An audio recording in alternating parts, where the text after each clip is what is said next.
Good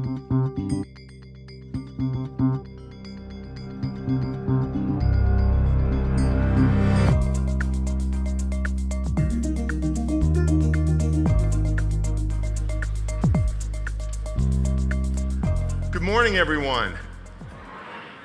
It's my sincere pleasure to welcome you all here today for a couple reasons. One, obviously we have an important matter of business today, and that's the mayor and the state of the city. But I also have sort of a somewhat selfish reason, which is I'm so glad we could show off our new building to all of you. Thank you. 4 years ago, Tom was nice enough to ask me to introduce him at a similar City of the Year award event, and I think we were at Journey House then, and we couldn't have done it here then because we would have been sitting in a big hole in the ground, and it's amazing to me how fast these 4 years have gone, but we're so thrilled with the way this all turned out. When we built this, one of our goals was to build a building that could welcome the community. And many of you have probably heard me say, I sort of felt like Northwestern Mutual had a moat around it in the old days. Unless you worked here, you never sort of crossed that moat and came onto our campus. And so when we had the chance to build this new building, we really wanted to make it a point to create a community space where people from the neighborhood could come in. It's open to the public now. You can come in, have a cup of coffee, read your morning paper, whatever. But also we wanted to build a space, which we're in right now, where we could more effectively host community events. And I think today's a perfect proof point that that's worked out remarkably. I want to make 2 points real quickly. The first is when Mayor Barrett asked me to speak this morning, I said, is there anything you want me to talk about? And he was emphatic. He said, John, please tell the group that you share my passion for Milwaukee, and that's a no-brainer. I'm a lifelong Milwaukee area resident. I love the city of Milwaukee, and I'm so proud and pleased that Northwestern Mutual can help sort of get Milwaukee growing and back in a vibrant way, the way we've done over the last several years. When we built this building, we believed it would be a catalyst, not just for this little neighborhood, but for all of Milwaukee, and I think a lot of things have happened since then which sort of act as proof points on that. You just have to look half a block to the northwest and you see our new apartment building going up. That'll be finished in the summer of this year. You heard recently how Foxconn has decided to move their business headquarters right across the street at the 611 building here on Wisconsin Avenue. We've recently announced a number of venture capital deals that Northwestern Mutual is doing to bring technology into Milwaukee and create more of a startup community and really make Milwaukee a tech hub for people who are in that field. And of course, our philanthropic efforts, both in terms of education and with our neighborhood strategies, have all worked, I think, to make Milwaukee better and more of a destination for people who want to live and work and play here. So we're really thrilled to share this all with you today. The last point I want to make is really just to re-emphasize what a great partnership this has been between Northwestern Mutual and the city of Milwaukee and with Mayor Barrett. I remember the very first time I sat down with Mayor Barrett when we knew we had to tear down a building that was there and we were thinking about rebuilding. And we both talked about how important it was to have something that would work for both organizations, both the city and Northwestern Mutual, and we both talked about how important it was that we worked as a partnership and that we found common ground, that we found ways to win, that we found ways to succeed together. And Mayor Barrett was true to his word. It was a tremendous partnership. I actually enjoyed every step of the way. And of course, the end product you see today was a huge success. So I'm so thrilled that Mayor Barrett's decided to have his State of the City address here. I think it's another proof point around our partnership. And with that, let's give him a big warm welcome up to the podium. Thank you.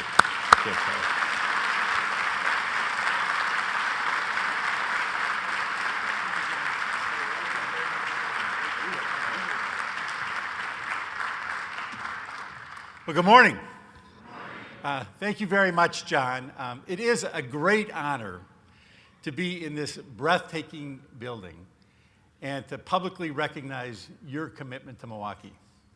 I'll never forget that meeting we had in your office when you told me you were choosing this location and that you wanted to make a statement that Northwestern Mutual is connected and invested in our city and our future.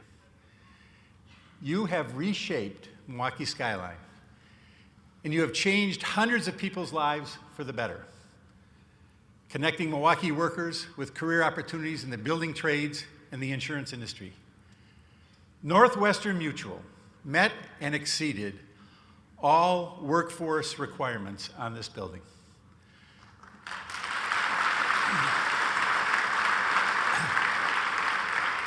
Let me share their report card with you. It's really something to be proud of. Local small businesses were awarded $127 million in contracts, almost a third of the applicable contracts for this building. That's well above the city's requirement. Milwaukee residents worked 43% of the construction hours. This, too, is well above the city's requirement. The nearly 800 city residents who were employed here live in all parts of Milwaukee, and they earned good union prevailing wages for all their work, including fabricating the exterior glass panels.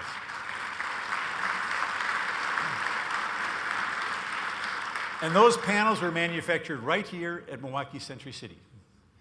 John, you and your team, Sandy and everybody, have accomplished something remarkable.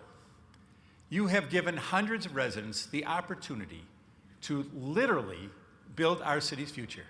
Now that deserves a round of applause. But wait, there's more. John has been the business leader most critical to our educational effort. Milwaukee succeeds. I know Superintendent Darian Driver joins me in thanking you for improving our education in our community as well. Again, thank you very much.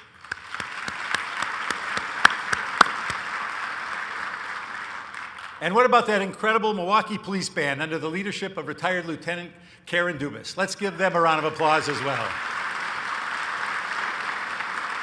If you haven't seen them around the community, you should. They do a great job, particularly in the summer and for the tree lighting in the 3rd Ward at Christmas time. We in Milwaukee are in the midst of a remarkable era. Milwaukee is changing positively and permanently as buildings rise and opportunities grow. Years from now, Milwaukee residents will look back at this time as a pivotal moment in which we established who we are and built the foundation for our future. Jobs are growing in industries that will thrive in the coming decades.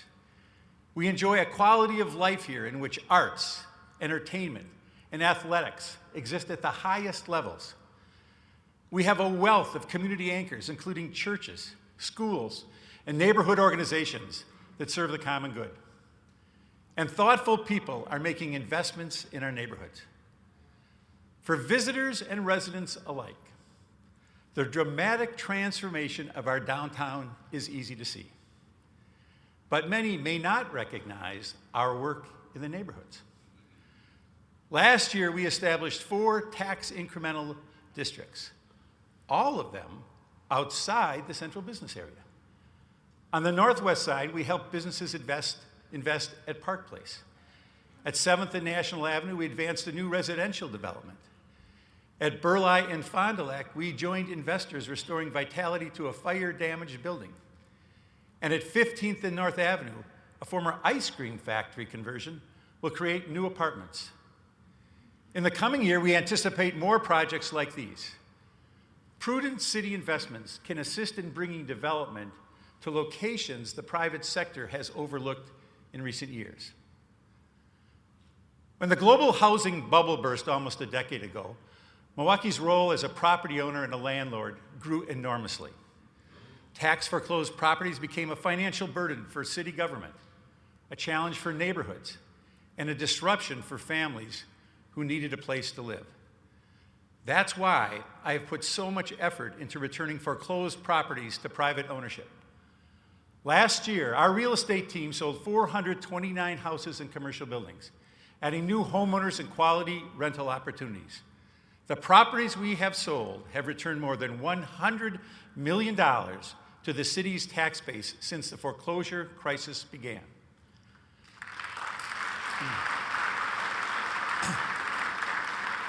I am very proud of the progress we are making to improve the lives of Milwaukee residents and the health of our neighborhoods. But there's much more to be done. So today, I am issuing a challenge. Let's work together to improve housing opportunities for 10,000 Milwaukee households. I am ready to commit significant tax incremental financing to incentivize the creation of thousands of affordable housing units over the next decade. While those units can be located anywhere in Milwaukee, I'm especially interested in seeing more affordable housing in the heart of the city. Growing affordable units in these areas will make it easier for workers to get to nearby jobs. Additional development will also create construction jobs for city residents, and we want those to be union jobs. As rents continue to be a challenge, home ownership can be a smart financial decision for low and moderate income families. So we will create new paths to home ownership, and we will improve housing opportunities by helping families make the repairs they need to preserve their homes and stay there. I'm happy to announce that Associated Bank is our first corporate partner in this effort. Associated Bank has agreed to purchase a significant portion of our strong homes loan portfolio, which means we hope to add approximately $1.5 million to the funds available to help people stay in their homes. This is a great deal for the city and for Milwaukee homeowners, a great deal for the city and for Milwaukee homeowners in need of emergency repairs and essential home repairs. We appreciate Associated Bank's shared commitment to creating and sustaining homeownership in Milwaukee's neighborhood. Associated Bank representatives Nita Johnson, Tom Fawnin, and LaDonna Reed are with us this morning. Thank you all for your help. Thank you. So our 10,000 households campaign is going to need additional partners. We're going to leverage our city programs with other financial support to keep families in their homes and to create new homes. That's why I'll also ask the Wisconsin Housing and Economic Development Authority and lending institutions to increase their investments in affordable housing. And we'll need the commitment of the federal government as well. As Matthew Desmond points out in his powerful book, Evicted, federal housing vouchers are the best way to provide decent housing to very low-income families, and they deserve good housing as well. That's why Washington needs to play its part by recognizing the importance of quality housing to families, neighborhoods, and the entire city. Our own housing authority is continuing the transformation of West Lawn from an outdated public housing development into West Lawn Gardens, a sustainable mixed-income neighborhood. Part of this effort included relocating the residents during the construction period. I'm pleased to let you know that 7 residents used relocation as their opportunity to purchase their own home. Alicia Mullins is one of those residents. She moved into West Lawn after overcoming drug addiction and interactions with the criminal justice system. She used a housing authority scholarship to go to college. She's taken financial literacy classes, saved money, and attended the Housing Authority's home ownership program. Last spring, she earned her associate's degree in human services and a short time later purchased her very first home. Please join me in congratulating Alicia.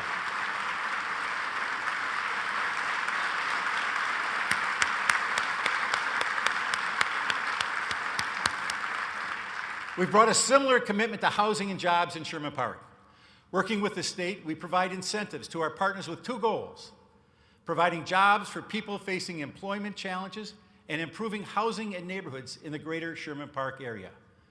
We are on track to meet our goal of 100 renovated homes. So far, our partners have acquired 75 homes and work is completed or underway at 25 properties. But let me be clear, this is not merely about buildings. It's about people. The people who live in these homes and the 7 construction workers from Gorman and Company here this morning. Gorman is partnering with Northcott Neighborhood House to restore homes while also providing valuable job training opportunities. I'd like the Gorman workers to please stand and accept our thanks for building our city.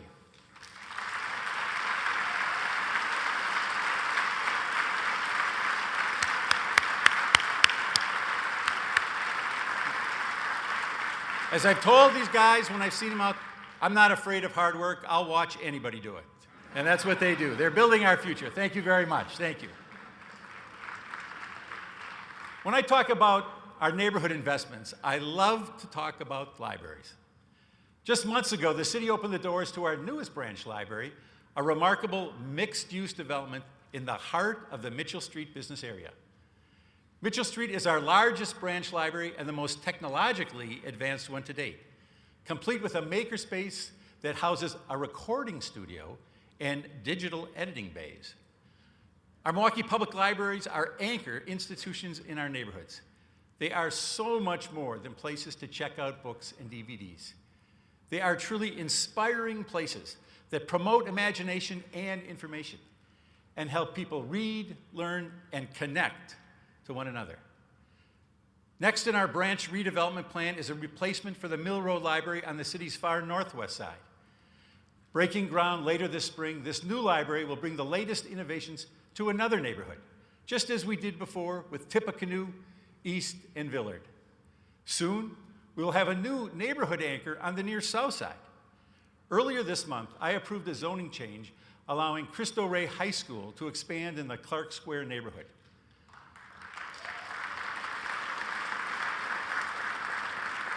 Students at Cristo Rey combine classroom work with outside employment so that they learn professional skills and build solid connections with local companies. The school will move its campus and its growing student body to 18th and National Avenue, bringing its successful model from West Milwaukee into our city. Thank you to Cristo Rey President Andrew Stith for all you do for your students.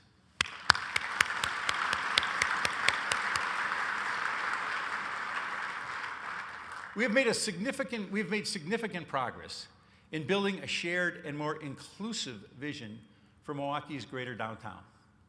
Through the work of Milwaukee United, we have developed a vision of how the growth and progress we're seeing in the downtown, the heart of the city, can spread to the adjacent neighborhoods and beyond. We're designing a 10-year strategic action plan focused on jobs, housing, and transit. Dozens of people have come together to identify early action items.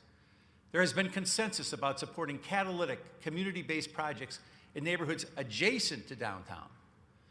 The work of Milwaukee United will help to ensure that all residents have the opportunity to share in the renaissance of our city.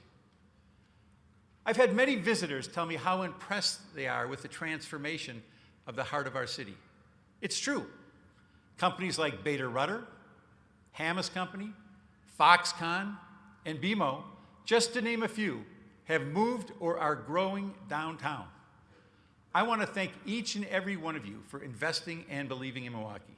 Thank you to Jeff Young from Bader Rudder, Judd Snyder from BMO, Robert Chow from Foxconn, and Gary Swerline from Hammes Company. Let's give these individuals and companies an enthusiastic Milwaukee round of applause.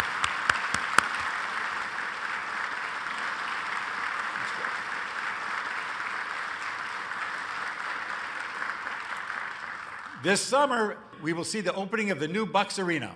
Go Bucks, go Bucks. And within a month, the first streetcar vehicle will arrive in Milwaukee, and as anyone who comes downtown can see, we're making great progress in installing tracks and building streetcar stops. The Hop, presented by Potawatomi Hotel and Casino, is what we're calling our streetcar. And if you haven't heard already, passengers will ride free for the first year. So the first year, thank you, Potawatomi.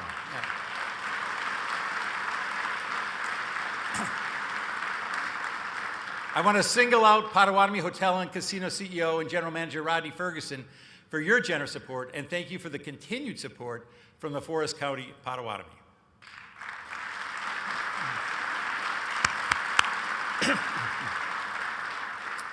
You know, when we were first deciding to build a streetcar, I traveled to Portland, where they told me it will be controversial until it's built. And they were right. But they also told me that once it's built, everyone will start asking, when will it come to my neighborhood? And that's what's happening here. We're thinking about the future of the streetcar and how it can be extended to Milwaukee's neighborhoods. As part of that, we are engaging residents and business owners in the King Drive, Bronzeville, Harbor District, and Walker's Point neighborhoods to develop a shared vision of what the streetcar can bring. Of course, it offers transportation connections, but it will also bring commercial and residential development. Hundreds of residents have already participated in this process to move Milwaukee forward through transit-oriented development, and we look forward to continuing this effort. In the coming weeks, we will celebrate a remarkable international accolade. I'm proud to say Milwaukee's Riverwalk has won the 2017-2018 Global Award of Excellence from the Urban Land Institute.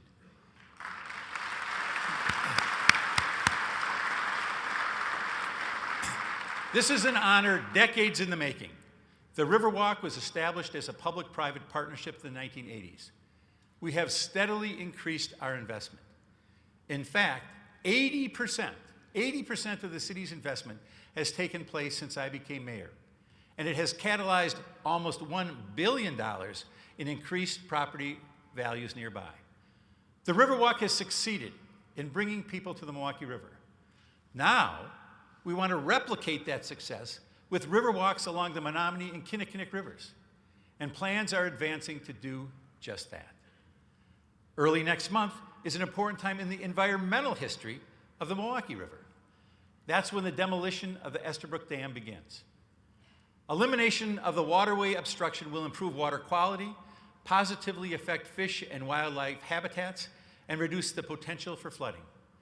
The grant-funded removal will save tax dollars as well, because repairing the aging dam would have cost millions. The city brought the key players together to get this important project underway. Thank you to MMSD and the county for sharing our commitment to improving our river. Investing in our young people and our workforce is key to Milwaukee's future. I talked a lot about my Earn and Learn program last year and the importance of a first job. Since that time, 2,800 kids have had their first job experience, bringing the total to more than $31,000. It's 31,000. Last year, we raised over $700,000 to put teens to work. I added crucial all-stars to make the team better, and they really came through in winning style. Please give it up for Harris Turr of the Milwaukee Admirals, Wes Eden and Peter Fagan of the Milwaukee Bucks, Mark Antanasio, Rick Schlesinger and Cecilia Gore of the Milwaukee Brewers, and Mark Murphy and Aaron Hart of the Green Bay Packers. They were our all-star team. Join me in thanking them and all the companies. Thank you to all the companies and individuals who support Earn and Learn. Partnerships. We have also partnered with Superintendent Darian Driver and the Milwaukee Public Schools, as well as the Milwaukee Bucks, to launch Mentor Greater Milwaukee.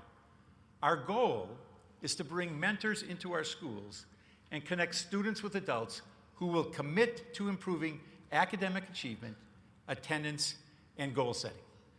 We're going to need lots of help from individuals, businesses, community groups, and churches to achieve success. We have to close that gap. Please, if you want to make a difference in the lives of Milwaukee's children, learn more about this opportunity and sign up. This is an effort we should all rally around. Thank you again, Superintendent Driver and the Bucks.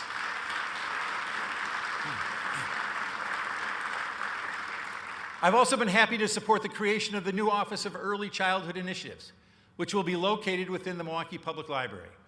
This office will coordinate and increase access to quality services and programs available to Milwaukee parents, ensuring that their young children and our young children can get an equal start in life and are prepared to enter kindergarten ready to learn. On the employment front, our Compete Milwaukee Jobs program has provided employment for more than 275 city residents. It provides a paycheck and training, and it gets results. Most of the Compete alumni have gained unsubsidized employment. This year, dozens of unemployed city residents will acquire marketable work skills and benefit from specialized job counseling through Compete Milwaukee. Our goal is to launch people like Antoine Childs into family supporting jobs upon completion of the program. Antoine was a 2016 participant in the program and is now employed full-time in the Department of Public Works.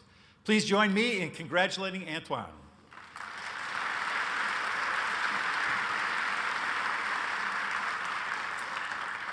This year, I'm giving out a special Lazarus Rising from the Dead Award. And here it is. The City of Milwaukee entered into a historic partnership last year, an intergovernmental agreement on a scale that's unprecedented for this region, to supply drinking water to residents of the city of Waukesha. For a long time, the prospect of reaching an agreement looked bleak. It looked beyond bleak. I insisted the proposed service area meet the requirements of the Great Lakes Compact, and the state said no. But when other Great Lakes governors saw the plan, they demanded strict compliance with the compact. So, like Lazarus rising from the dead, the opportunity for cooperation reopened. This agreement proves that regional cooperation and a genuine commitment to the Great Lakes are not mutually exclusive. The City of Milwaukee will provide water to Waukesha, increasing waterworks revenue. Waukesha water customers will save tens of millions of dollars, and they will receive good, fresh drinking water to resolve their radium concerns. Milwaukee benefits, Waukesha benefits. And over the next 40 years, residents in both cities will be better off. Now, part of the deal is a payment to Milwaukee of $2.5 million for infrastructure improvements. Let me tell you why that money is important to me. I plan to designate those funds for a critical health and water utility purpose, to replace lead laterals.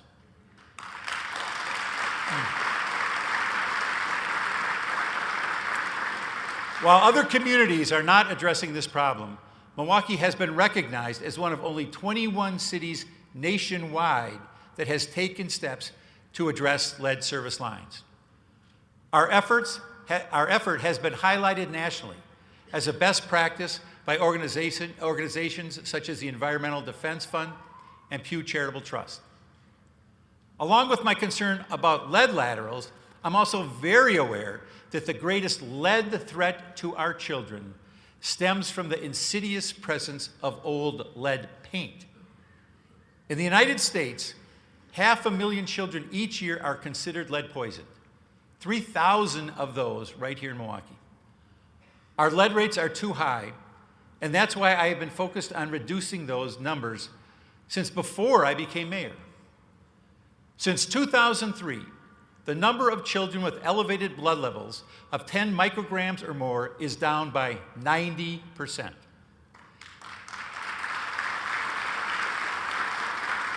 And the number of children with blood levels of 5 micrograms is down by 70%.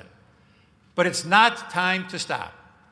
We need to focus on getting kids tested and eliminating the hazards they face. We have continued to take decisive action to address deficiencies in our health department's lead program. I've assembled a management team to assist Health Department Interim Commissioner Patricia McManus. It's great to have her on the board. Thank you, Commissioner McManus.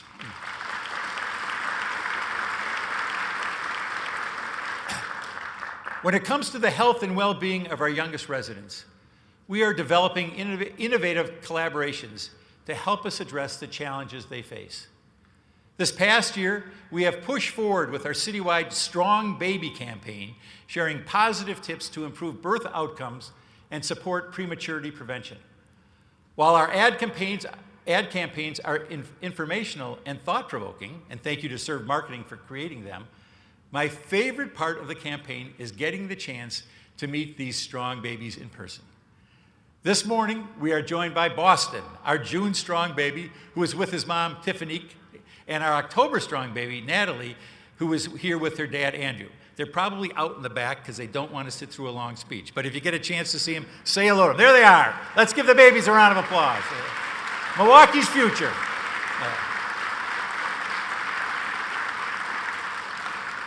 It really is cool to have these babies come into my office and sit down and have their picture taken. It's a real challenge, trust me. We all care deeply about our children, and we want to do all we can to protect them. Unfortunately, as everyone here knows, there are too many children in Milwaukee exposed to crime and violence. They are victims and witnesses to trauma. What they experience affects their physical and mental health. It affects their performance in school, their interaction with their peers, and may ultimately affect their behavior as adults. The physical wounds are visible, but we also need to tend to their mental health. That's why we launched the Trauma Response Initiative in partnership with Milwaukee County and the Milwaukee Police Department to support children and families exposed to battery and domestic violence. We started in Police District 7, and last year we expanded to Police District 5. This initiative expands trauma-informed care to families all across our city through a new partnership with the Milwaukee Fire Department. This is the first time this approach has been deployed department-wide in the country. Chief Mark Rolfing and Assistant Chief Gerard Washington, thank you for your leadership on this issue. Thank you very much.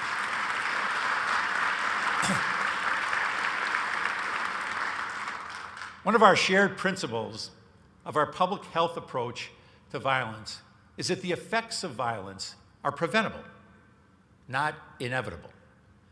We can and must make a difference. With the recent launch of the Blueprint for Peace, we continue to advance violence prevention. We've invested $500,000 in community-driven solutions.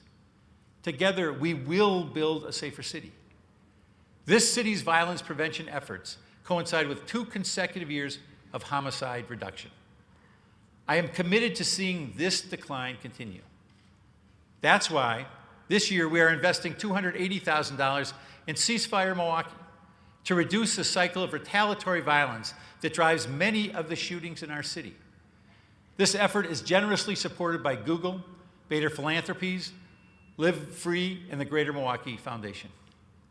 I'm also pleased to announce that our Office of Violence Prevention will be strengthening its support of Beyond the Bell Milwaukee, an effort to ensure that our young people in our community have access to quality programs and services during those critical out-of-school hours.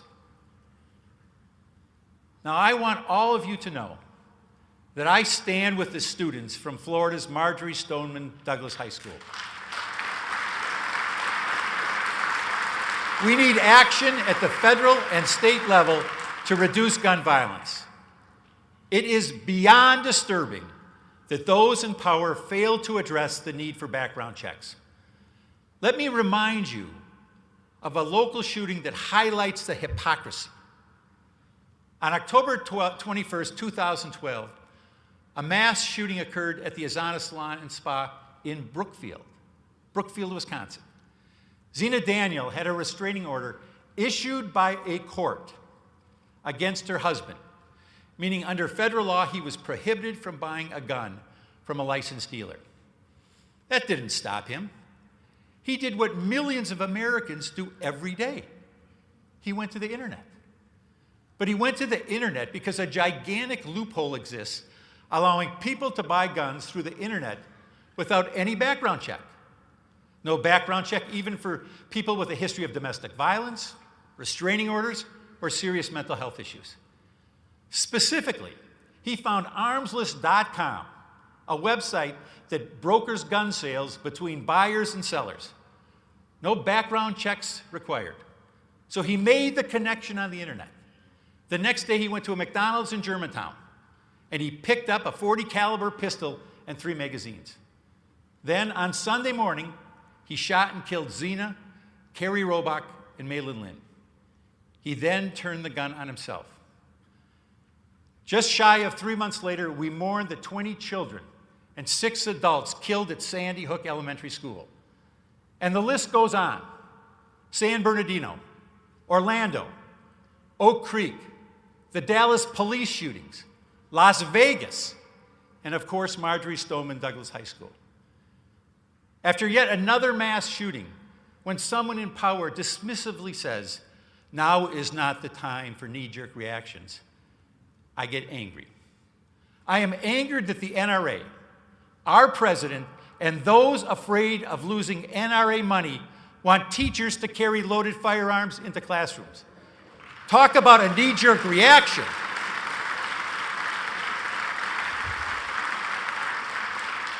But let me bring it home. Last year, Milwaukee had 119 homicides, slow motion mass murders, and 558 non-fatal shootings. Our police are doing a great job of taking guns off the street. Last year alone, they recovered 2,759 guns. That's why I cannot minimize and will not minimize the devastating impact of gun violence. Our Milwaukee Police Department and our multiple community and faith-based partners are working day and night to prevent and deter gun violence. We can all agree that prevention and policing are necessary to address the issue. But from where I stand, universal background checks, including mandatory background checks on all internet-related firearm sales, a ban on assault weapons, and a full-fledged effort by the state and federal government to tackle the illegal gun trade are necessary components as well.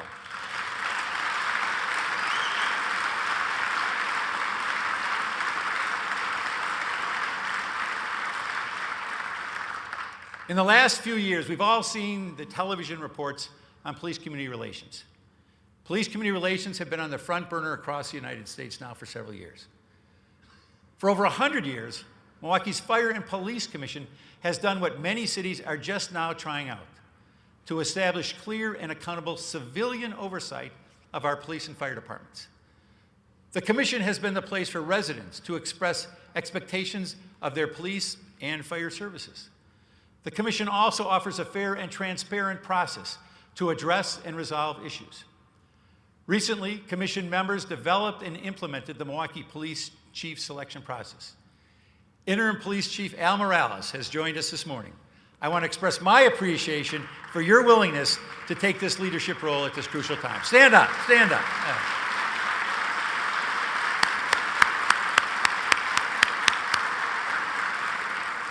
And here's what I want from our police department. I want an unflagging dedication to making all neighborhoods safer and a commitment to work collaboratively with our residents. Our police officers perform heroic acts every day.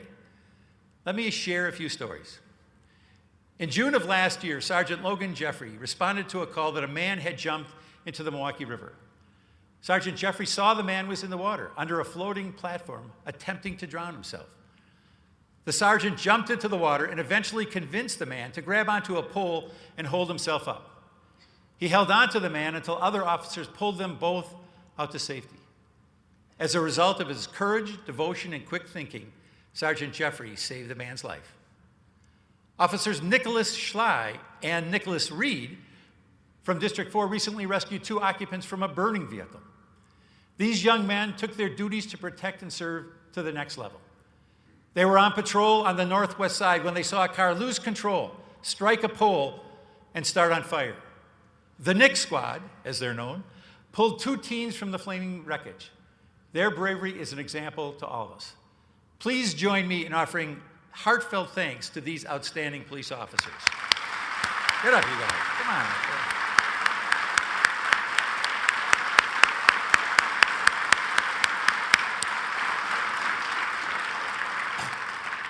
You should all know that our police department is on the cutting edge of improving police performance. In fact, our police officers have been equipped with body-worn cameras since 2016. A few weeks ago, I saw Mayor Bill de Blasio of New York announcing that that city was going to start the deployment of body-worn cameras this year. So it got me thinking, who else are we ahead of?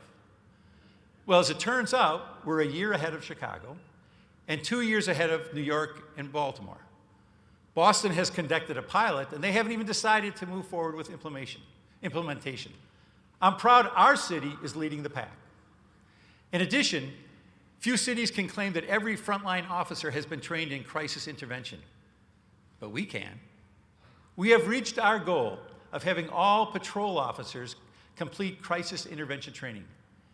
That helps them de-escalate difficult situations and deal effectively and compassionately with residents coping with mental health issues. I want to thank another important partner. I want to thank our faith-based community for its commitment and its tireless efforts to improve our neighborhoods and the lives of our residents. Churches across Milwaukee are stepping up. thoughtful religious groups are going beyond their spiritual missions to embrace even more social missions. There are so many great churches in our city. Churches like Park Lawn Assembly of God and Albright United Methodist Church pray for peace and take action. Churches are advancing our blueprint for peace.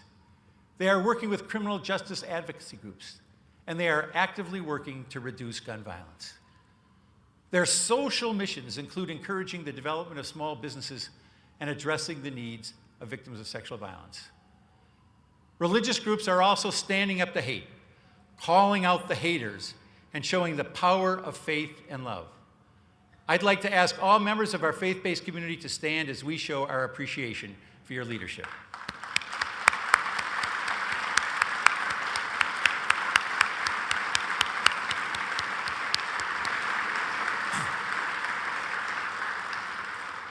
Last year was the toughest budget year of my time as mayor, and 2019 will not be any easier. Our bond ratings have been strong because we have good financial management practices in place. But our homeowners and businesses cannot shoulder the cost of services by themselves. The Public Policy Forum's study of our revenue concluded that Milwaukee is alone among major American cities. Unlike other major cities, we are forced to rely heavily on property taxes. And to make matters worse, the state does not share the increases in the sales and income taxes our city generates, and they're significant. From 2011 to 2015, the city of Milwaukee was a net donor to state government to the tune of $1.1 billion. In that same period, our shared revenue decreased in inflation-adjusted terms by $21.7 million. Last year, I proposed a solution that let our residents choose by referendum to support public safety with a half-cent sales tax. That means adding police officers, expanding trauma-informed care, and not raising property taxes to do it. But the state said no. It's time for the governor and the legislature to empower Milwaukee residents to decide for themselves how to fund the services they need.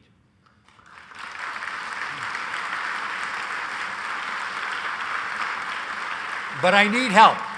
I look to the business community and all of you to support this. These issues are real.